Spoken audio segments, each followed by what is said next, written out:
आज हमारे साथ एक ऐसी पर्सनालिटी जुड़ी है जो कि ना कि सिर्फ एक टीचर हैं बल्कि वो एक एक्टिव पॉलिटिकल वॉइस भी हैं। तो आज हमारे साथ बैठी हैं इंद्रानी पॉल घोष जी। तो आइए इनसे बात करते हैं। स्वागत है हमारे चैनल पर। Thank you. तो मेरा आपसे सबसे पहला सवाल ये है कि आप पहले एक टीचर भी हैं, जो कि आप अभी भी एक टीचर हैं। तो आपको ऐसा क्या लगा, ऐसा क्या महसूस हुआ कि आपको पॉलिटिक्स में भी एंटर करना चाहिए? ये मेरे को आज टीचिंग करते हुए करीब 19 साल हो रहे हैं। मैंने देखा कि जब हम लोग, एक तो हर एक नागरिक को थोड़ा पॉलिटिकल अवेयरनेस होना ही चाहिए, मेरे को लगता है। तो हम लोग पॉलिटिकली अवेयर तो होते हैं। हम लोग देखते थे कि कुछ हमको कोई भी चीज़ सरकार की पसंद नहीं आती थी तो we sit in the staff room and discuss that, actually we criticise that. तो मेरे को ये बात कहीं थोड़ा हॉन्ट कर गया कि हम लोग बैठ के क्रिटिसाइज़ करें कि इसको चेंज करने के लिए हमारे कुछ ड्यूटीज़ भी हैं। कि सोसाइटी के प्रति कोई ड्यूटी है कि बैठकर क्रिटिसाइज़ करना ही मेरे को सफिशिएंट नहीं लगा। तो मेरे को लगा ये भी कि हम सिस्टम को क्रिटिसाइज़ करते हैं, पर सिस्टम को बदलने के लिए हम लोग सिस्टम को बाहर से बदल नहीं सकते, उसको अंदर से देखना पड़ेगा कि सिस्टम को चेंज करने के लिए हमको सिस्टम में एंटर करना पड़ता है। तो यही थॉट था जो मुझे लगा कि मैं थोड़ा सा जाकर देखूं वहाँ पर कि क्या प्रॉब्लम्स आते हैं और उसको कैसे सॉर्ट आउट करना है। तो ये थोड़ा टीचर कम सोशल वर्कर, ये इसके कारण मैंने पॉलिटिक्स को एक थॉट देने का सोचा। बहुत सही बात है। बिल्कुल, हम बाहर से बैठकर कह देते हैं कि ये सही है वो गलत है, पर उसमें उतर के और पॉलिटिक्स को चेंज करने की कोशिश करना, हाँ। ये बहुत ज़रूरी है हर इंसान के लिए। आपको क्या लगता है, लोगों को सामने आकर इसमें बदलाव लाना चाहिए? मुझे ये लगता है कि पॉलिटिक्स में अच्छे इंसानों का होना बहुत ज़रूरी है। मुझे ये लगता है कि अच्छे लोग जब पॉलिटिक्स में आएंगे, क्योंकि हम लोग को एक्चुअली हम लोग पॉलिटिक्स ही माध्यम है गवर्नेंस का। बिना आप पॉलिटिकल पार्टी के, क्योंकि डेमोक्रेटिक हम लोगों का देश है हम लोगों का, तो डेमोक्रेसी कैसे चलता है कि इलेक्शंस होंगे, पॉलिटिकल पार्टीज चुनाव लड़ेंगे। तो जब उस पॉलिटिकल पार्टी के जो मेंबर्स होंगे, कोई भी वो जिनका जो आइडियोलॉजी मैच करे वो ठीक है। यदि सबके आइडियोलॉजी, कोई लेफ्टिस्ट है कोई राइटिस्ट है, दैट्स ओके। तो आपका जो आइडियोलॉजी जैसा भी मैच करता है, मेरा मानना ये है कि अच्छे लोगों को पॉलिटिक्स में आना चाहिए, इससे पॉलिटिक्स का लेवल इंक्रीज़ होता है। सही बात है, बिल्कुल सही कहा आपने कि हमारे देश को अच्छे और पढ़े लिखे लोगों की बहुत ज़रूरत है, जो आगे आए और अपना योगदान दे पॉलिटिक्स में। तभी हमारा देश एक नेक्स्ट लेवल पर जाके और बाकी देश के साथ हाथ से हाथ मिला के चल सकता है। जी। तो बिल्कुल आप सही बोल रहे हो। तो मेरा आपसे अगला सवाल ये है कि बंगाल में बीजेपी अभी भी अपोजिशन में है जी। तो आपको क्या लगता है, कमी कहाँ रह जा रही है? मुझे ये लगता है कि बीजेपी का जो आइडियोलॉजी है, बहुत ऑनेस्टली बीजेपी का जो आइडियोलॉजी है वो अभी तक ग्रास रूट लेवल पर पहुंचा नहीं है।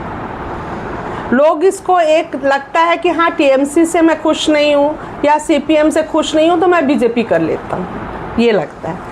पर बीजेपी एक थॉट प्रोसेस पे चलता है। उनका जो है राष्ट्रीयतावादी वो एक पार्टी है, उनका है नेशन फर्स्ट, उसके बाद बाकी सब कुछ। नेशन को फर्स्ट देखने के लिए और भी बहुत से इश्यूज़ है, पर मेरे को लगता है ये बीजेपी का ये जो आइडियोलॉजी, देखिए बीजेपी एक्चुअली मोदी जी नहीं है, बीजेपी एक्चुअली अमित शाह भी नहीं है, बीजेपी एक्चुअली कोई भी मतलब कोई भी इंडिविजुअल से ये पार्टी बड़ा है, उनकी आइडियोलॉजी बड़ी है। तो ये मेरे को ये लगता है कि कहीं पर बीजेपी का आइडियोलॉजी ग्रास रूट लेवल तक पहुंचा नहीं है, इसलिए ऑर्गेनाइजेशन जो है बीजेपी का कहीं कहीं पर वीक है। तो इस कारण ये अभी तक ऑपोजिशन पर है। लेकिन I am hopeful for this time, क्योंकि उन्होंने जो भी उनके लूप होल्स थे उस पर उन्होंने बहुत काम किया है। एंड आई एम एक्सपेक्टिंग कि this time they will form the government. रानी जी, आप ग्राउंड लेवल पर काम करती हैं, लोग बीजेपी को लेकर सबसे ज़्यादा किस चीज़ को परेशान है, क्या कंसर्न एक्सप्रेस करते हैं वो? देखिए, यहाँ पर बीजेपी को लेकर लोग ज़्यादा नेगेटिव नहीं है, बिल्कुल आम आदमी बिल्कुल भी नेगेटिव नहीं है। वो तो क्या है, कुछ पॉलिटिकल पार्टीज़ हैं यहाँ पर फॉल्स नैरेटिव वो लोग थ्रो करते हैं। वो लोग चाह रहे हैं कि ये फॉल्स नैरेटिव उन लोगों को, जिसको बोलते खिला देना, ठीक है, कि वो खिलाना चाह रहे हैं। पर मैंने मैं बहुत दिनों तक मैंने पार्टी में काम किया। अभी मैंने कुछ दिनों के लिए पार्टी छोड़कर मैं अब बहुत और भी ज़्यादा ग्रास रूट लेवल पर काम करती हूँ, सोशल वर्क करती हूँ। जैसे कि मैं अभी आरएसएस में काम कर रही हूँ, उनकी सेविका में मैंने ज्वाइन किया है, तो मैं और भी ज़्यादा ग्रास रूट लेवल पर देख रही हूँ। तो वहाँ पर बीजेपी को लेकर कोई भी नेगेटिव वाइब्स मुझे नहीं मिला है, कोई नेगेटिव वाइब्स। तो इसलिए बीजेपी को लेकर यहाँ के लोग, जनता तो पॉजिटिव है। अब कुछ पॉलिटिकल पार्टीज़ हैं जो उनको फॉल्स नैरेटिव सेट करती है। अच्छा, तो जैसे बीजेपी को अक्सर परिवर्तन के तरीके से देखा जाता है कि अगर बीजेपी आएगी तो कुछ बदलेगा, तो आपके हिसाब से बंगाल में क्या बदलेगा, एग्जैक्टली वो परिवर्तन क्या होगा? देखिए, मुझे लगता है जो उनका मैनिफेस्टो आया है उनके ऊपर हम काम करते हैं, जो मोदी जी बोलते हैं मेरी गारंटी, तो हम लोग उसके ऊपर यदि फोकस करें तो देखिए, यहाँ पर जो एक विशेष संप्रदाय को जो सुविधाएं दी जा रही थी उसमें तो ज़रूर बदलाव आने वाला है। और वो हम लोगों ने देखा है, बहुत सामने से देखा है, बहुत डेटा के साथ बात करते हैं, कर रही, मेरे पास डेटाज भी हैं। तो उस पर तो बदलाव आएगा ही कि अब जो है इक्वलिटी मिलेगा। हाँ, उसके बाद जो है कि बाकी इतनी दुर्नीतियाँ हुई हैं, फिर नौकरी के लिए जो शिल्प यहाँ पे एकदम इंडस्ट्रियलाइजेशन एकदम ख़त्म है, तो आई एम होपफुल कि इंडस्ट्रियलाइजेशन आएगा। एक विशेष संप्रदाय को जो सुविधाएं प्रदान कर रही थी इसके आगे सरकार, वो तो थोड़ा बंद होगा, उस बेसिस पर इक्वलिटी आएगा। और महिलाओं की सुरक्षा के ऊपर हम होपफुल हैं, जो अभी बिल्कुल भी ख़त्म हो रहा था धीरे धीरे। तो आप जैसे बोल रही कि बदलाव आएगा, तो इसी पर मैं आपसे पूछना चाह रही हूँ कि यहाँ के जो लोग हैं, बंगाल के जो लोग हैं और जो वर्किंग क्लास लोग हैं और जो स्टूडेंट्स हैं खासकर, वो लोग बहुत माइग्रेट करते हुए नज़र आ रहे हैं कुछ सालों से। तो हाँ। क्या लगता है आपको, क्या रीज़न है इसके पीछे? ये जो वर्क का जो माइग्रेशन है, यहाँ पे तो बिल्कुल इंडस्ट्री नहीं है, तो इंडस्ट्री बिल्कुल ख़त्म है। तो इसके कारण माइग्रेशन, जो वर्कर का माइग्रेशन है वो तो है बाहर, वो होपफुली उसमें टाइम लगेगा। अभी आज ही गवर्नमेंट आएगी, आज ही इंडस्ट्रीज़ हो जाएगा, ऐसा नहीं, कुछ टाइम तो लगेगा। हम लेट से 2-3 साल, लेकिन उसके बाद मेरे को लगता है माइग्रेशन में कमी आएगा, क्योंकि कोई भी जो गृहस्थी है वो लोग चाहेंगे कि हम लोग एक साथ रहें, एक जगह पर रहें। तो वहाँ पे जो वर्कर्स जो माइग्रेशन है, यहाँ पर इंडस्ट्री खुलेगा तो वर्कर्स तो डेफिनेटली यहाँ पे माइग्रेशन उनका कम होगा। जो स्टूडेंट माइग्रेशन है वो है कि मेरी खुद की भी बेटी है, अब हम लोग यहाँ पर जादवपुर जैसा इतना जिसको बोलना चाहिए सुप्रीमली बहुत अच्छा इंस्टीट्यूट है, तो उसको भी कुछ पॉलिटिकल थॉट्स ने, और वहाँ पे हम बहुत लोग ऐसे हैं जिनके बच्चों को जादवपुर में एडमिशन मिला है और बाहर भी मिला है, सो दे आर कंसिडरिंग कि नहीं, हमको जादवपुर में नहीं पढ़ाना अपने बच्चों को, हम बाहर पढ़ा लेंगे, भले ही जादवपुर से थोड़ा सा ग्रेडेशन कम हो उस इंस्टीट्यूट का, क्योंकि जादवपुर में जो है स्टूडेंट सुरक्षा बिल्कुल नहीं है, एकदम पेरेंट्स डरे हुए रहते हैं। तो डेफिनेटली इस सब में वर्क करना पड़ेगा। पॉलिटाइजेशन ऑफ द जो इंस्टीट्यूशन है, एजुकेशनल इंस्टीट्यूशन, इनको तो ख़त्म करना होगा, नहीं तो हम लोग माइग्रेशन रोक नहीं पाएंगे। अच्छा इंद्रानी जी, मैं आपसे इतनी देरी से बात कर रही हूँ, तो आप ये बताइए, आप आज बहुत अच्छी लग रही हैं और आपकी ये जो बिंदी है ये काफ़ी अलग है, तो इसके बारे में कुछ बताइए हमें। अच्छा, ये बिंदी तो मतलब बहुत, मैं बोलना चाहूँगी कि मैं तो बहुत वायरल हो चुका है एक्चुअली। अच्छा। मैं जहाँ भी जाती हूँ लोग मुझको इस बिंदी के बारे में पूछते हैं, चाहे वो पुरुलिया हो चाहे हमारे स्कूल के हो सब।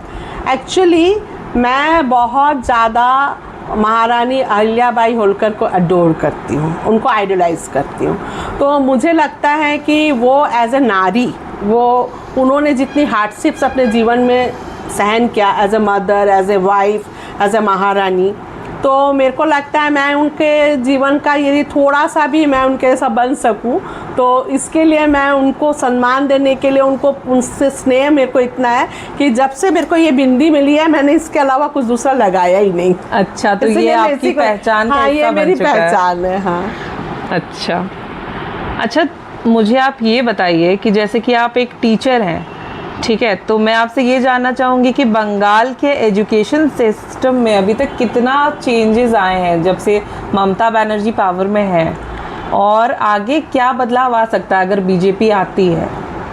जो एक तो बीजेपी आएगी तो राष्ट्रीय शिक्षा नीति लागू हो जाएगी डेफिनेटली। हाँ, तो इनका जो है कि हमारे एंशंट, ये लोग राइटिस्ट हैं, हमारे बैक टू वेदास, जो वो तो एजुकेशन पॉलिसीज़ में चेंज आएगा, ठीक है। और मैं क्या करती हूँ, मैं अखिल भारतीय राष्ट्रीय शैक्षणिक महासंघ ABRSM की पुरुलिया विंग की वाइस प्रेसिडेंट भी हूँ, वो हमारा शैक्षिक महासंघ है, और मैं शिक्षिका प्रमुख भी हूँ। तो उस नाते में ये राष्ट्रीय शिक्षा नीति लागू होगा। फिर उसके बाद है कि ये हम जनरलाइज देखते हैं कि जो एक पॉजिटिव ये है, अभी आज से 15 साल पहले भी हम लोग जो बच्चियाँ, बहुत 13-14 साल की बच्चियाँ थी, वो लोग घर में काम करने आती थी, आजकल नहीं आती है। वो एक पॉजिटिव है, ये मेरे को नहीं लगता केवल बंगाल में, पूरे इंडिया में ये हो रहा है, क्योंकि सर्व शिक्षा मिशन चालू हो गया है। 8 तक आपके बच्चों को खाना मिल रहा है स्कूल में, और बाकी सब एमिनिटीज़ मिल रहा है। तो वो बहुत हद तक बच्चों को क्या करता है कि मतलब वुमेन एजुकेशन, जो गर्ल एजुकेशन है, उसको तो उन्होंने अपलिफ्ट किया है। तो ये केवल ममता बनर्जी का गवर्नमेंट नहीं है, पूरे इंडिया में ये हो रहा है। लेकिन डेफिनेटली जो चेंज मैं देख रही हूँ वो है राष्ट्रीय शिक्षा नीति आएगा, और जो टीचर्स, जो मैनिफेस्टो आया है कि टीचर्स रिक्रूटमेंट जो बिल्कुल बंद था यहाँ पर ममता बनर्जी के गवर्नमेंट में, तो हमारे स्कूलों को जो जीर्ण शीर्ण अवस्था हो गया है स्कूल का, कि स्कूल है टीचर नहीं है इस प्रकार से, और कहीं कहीं पर बच्चे नहीं हैं पर 14 टीचर हैं, ऐसे भी स्कूल हैं। तो यहाँ पर ये जो दुर्नीतिग्रस्त, जो चरमराई हुई जो अवस्था है एजुकेशन की, मैंने खासकर रिक्रूटमेंट की, उसमें डेफिनेटली सुधार आएगा। और अगर हम एजुकेशन सिस्टम की बात कर रहे हैं तो 7th पे कमीशन पे बहुत ज़्यादा मतलब फोकस आजकल है लोगों का, टीचर्स का, खासकर बंगाल के टीचर्स का। तो आपको क्या लगता है अगर बीजेपी आएगी तो, जैसा कि अमित शाह जी ने कहा था कि 7th पे कमीशन लागू होगा, तो आपको क्या लगता है इस बारे में? मेरे को लगता है जब उन्होंने, एक होम मिनिस्टर हैं वो, और वो नेशनल हैं, नेशनल होम मिनिस्टर है, सेंट्रल में है, तो जब उन्होंने बात बोला है कि हम 45 दिन के अंदर जो है 7th पे कमीशन लागू करेंगे, तो उनके बात पे तो वेटेज करना है। हम लोगों के पास उनके बात पर विश्वास करने के अलावा we have no option, and हम विश्वास करते हैं कि जब उन्होंने ये बात इतने ज़ोर से बोला, जोर देकर बोला है, तो वो होगा, वो करेंगे। तो इंद्राणी जी, बंगाल में अगर हम बीजेपी के आने की बात करते हैं तो कहीं ना कहीं लोगों को बहुत ज़्यादा डर है। उन्हें लगता है कि उनकी संस्कृति पर असर पड़ेगा, उनके खाने पीने पर असर पड़ सकता है। जैसे बंगाल एक ऐसी जगह है जहाँ माछ भात या जो भी नॉन वेज खाना काफ़ी खाया जाता है। पर ऐसा लोगों को अभी डर है कि अगर बीजेपी की सरकार बनती है तो ये सब बंद हो जाएगा, सिर्फ वेजिटेरियन स्टेट बन जाएगा। तो कितनी सच्चाई है इस बात में? इसमें बिल्कुल सच्चाई नहीं है। आसाम भी देखिए आप, आसाम में भी बीजेपी की सरकार है, वहाँ पे कोई माछ, कुछ भी नॉनवेज बंद नहीं हुआ है।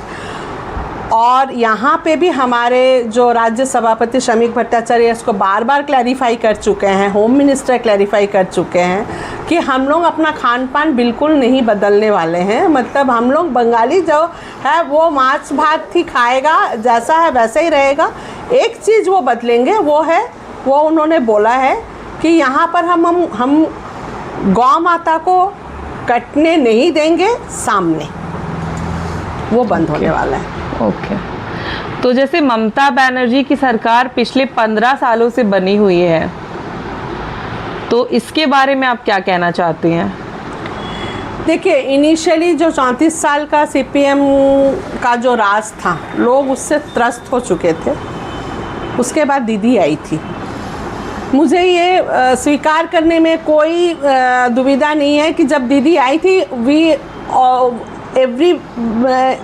एवरीबडी वेर हैप्पी, हम भी हैप्पी थे, क्योंकि एक बदलाव आया एक बदलाव आया है। सही बात। मुझे बंगाल पॉलिटिक्स का, देखिए मेरी पढ़ाई जो है वो बाहर हुई है। We were born and brought up outside Bengal, though we are native of Bengal, but हमारी जो अपब्रिंगिंग है वो एमपी में घूमते घूमते हुई है, मतलब पूरे मध्य प्रदेश में। इतनी अच्छी हाँ है। हाँ जी, हाँ। और इस हम लोग बाहर घूमकर हमारा एजुकेशन हुआ है। बंगाल का जो मेरे को तब भी ख़राब लगता था कि पता नहीं, मुझे समझ में नहीं आता है, यहाँ की जनता ज़्यादा जागरूक नहीं है, यहाँ बहुत आलसी टाइप की है या लेट गो टाइप की है। एक तो बोलता है बंगाल की जनता पॉलिटिकली काफ़ी अवेयर है, तो अवेयरनेस का मुझे कोई नमूना नहीं दिखता है कि एक गवर्नमेंट को 34 साल रख दिया, दूसरे गवर्नमेंट को 15 साल रख दिया, यदि स्ट्रांग अपोजिशन नहीं आया तो ये भी गवर्नमेंट 30 साल तक चलती। मतलब मुझे ये बहुत बड़ा कॉन्ट्रडिक्टरी लगता है कि बंगाल की जनता बोलता है बंगाली लोग बहुत पॉलिटिकली अवेयर है, अपना अच्छा सोचते नहीं। देखिए, कोई भी गवर्नमेंट यदि 15 साल 20 साल टिक गई, वो भी लोकसभा में भी विधानसभा में भी, ठीक है, तो वो उसको डिक्टेटर बनने का टेंडेंसी हो ही जाता है। तो परिवर्तन तो होना ही चाहिए। ये नहीं, यही है, आप लोकसभा में एक पार्टी को लेके आओ तो क्या होता है, दोनों पार्टियां एक दूसरे को कंट्रोल करके रखती हैं।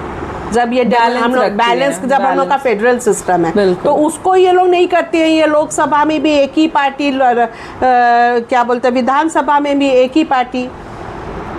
अच्छा, जैसे कि आप टीचर हैं जी इंद्रानी जी, तो आप मुझे ये बताइए कि अगर आपको मौका मिले कि एजुकेशन पॉलिसी में एक चेंज कोई आप ला सके, तो वो क्या होगा, वो चेंज क्या होगा? मैं दो चेंज लाना चाहूँगी। एक तो अच्छे टीचर को रिक्रूट, मैंने honest recruitment of the teacher, क्योंकि वो आपका बेस होता है एजुकेशन का। यदि आप करप्ट टीचर घुसा दें तो कहाँ से आप अच्छे स्टूडेंट की आशा करेंगे? नहीं करेंगे। दूसरा जो है, ये जो क्लास 11 में मोबाइल खरीदने के लिए पैसा दिया जाता है ना, मैं इसको बंद कर दूँगी। क्यों? क्योंकि ये मोबाइल उनको बोलता है कि पढ़ने के लिए उनको मोबाइल चाहिए, ठीक है। वो बच्चे क्या करते हैं, 11th में घुस के उनको पता है सरकार उनको 10,000 रुपये में मोबाइल देने वाली, 10,000 मोबाइल खरीदने के लिए देने वाली है।